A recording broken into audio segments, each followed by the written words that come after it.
ഉറക്ക പ്രശ്നങ്ങൾക്കായിട്ട് നമ്മൾ ട്രീറ്റ്മെന്റ് എടുക്കുമ്പോൾ ഒന്ന് നമ്മൾ ഉറക്കം കൂടുതലാണോ അതോ കുറവാണോ എന്നുള്ളതാണ് നോക്കുന്നത്. അപ്പോൾ ഉറക്കം കുറവുള്ളപ്പം നമ്മൾ സെഡേറ്റീവ് ആൻഡ് ഹിപ്നോട്ടിക്സ് എന്ന് പറഞ്ഞ ഒരു ഗ്രൂപ്പ് ഓഫ് മെഡിസിൻസ് ആണ് ഉപയോഗിക്കുന്നത്. അതുപോലെ ഉറക്കം കൂടുതലാണെങ്കിൽ നമ്മൾ സ്റ്റിമുലൻസ് പോലെയുള്ള മെഡിസിൻസ് ആയിരിക്കും ഉപയോഗിക്കുന്നത്. അപ്പം അതിൽ ഓരോരുത്തരുടെയും കണ്ടീഷനും മിക്കവാറും മറ്റു ഈ ഒരു ഉറക്കക്കുറവ് വരണമെങ്കിൽ ഒരു റീസൺ ഉണ്ടാവുമല്ലോ. അത് സ്ട്രെസ് കൊണ്ടാണോ അതോ മറ്റെന്തെങ്കിലും പെയിൻ ആണോ അസ്വസ്ഥതയാണോ, ഇതെല്ലാം കൂടെ നോക്കിയിട്ടായിരിക്കും എന്ത് തരം മെഡിസിൻ ആണെന്നുള്ളത്. യൂഷ്വലി ഇപ്പം നമുക്ക് ഏറ്റവും സിമ്പിൾ ആയിട്ട് യൂസ് ചെയ്യുന്ന ഉറക്കക്കുറവിനാണെങ്കിൽ മെലാറ്റോണിൻ എന്ന് പറഞ്ഞ് നമ്മുടെ സ്ലീപ്പ് ഇൻഡ്യൂസിങ് ഹോർമോൺ തന്നെയുണ്ട്. അപ്പൊ അതാണെങ്കിൽ അതിനൊരു എന്താന്ന് വെച്ചാൽ അതിന് അഡിക്ഷനോ സൈഡ് ഇഫക്റ്റോ ഒന്നും അധികം വരാനില്ല. പക്ഷെ ഇതാണേലും നമ്മൾ ലോങ് ടൈം ഉപയോഗിക്കാൻ പാടില്ല എന്നാണ്.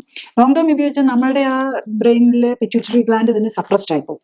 അപ്പൊ പിന്നെ അതിന് ഇതിപ്പോ പുറത്തുനിന്ന് കിട്ടിക്കൊണ്ടിരിക്കുകയല്ലേ, അത് ഫങ്ഷണൽ അല്ലെന്നായി പോകും. അപ്പൊ പിന്നെ ഇതിലേക്കുള്ള ഒരു ഡിപ്പെൻഡൻസ് വരാൻ അല്ലെങ്കിൽ നിർത്തിക്കളഞ്ഞു കഴിഞ്ഞ് കഴിഞ്ഞാൽ പിന്നെ അത് ഇങ്ങനെ മാസങ്ങളോളം പിന്നെ അത് ഈ മെലാറ്റോണിൻ എന്നുള്ള ഹോർമോണിന് മറ്റു പല ഫംഗ്ഷൻസും ഉണ്ട്.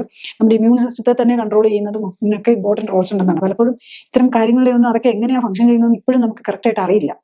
അപ്പം ഈ മെലറ്റോണിൻ ഒക്കെ ആണെങ്കിൽ പോലും നമ്മൾ സൈഡ് ഇഫക്റ്റ് കുറവാണെന്നുണ്ടെങ്കിലും ഡെയിലി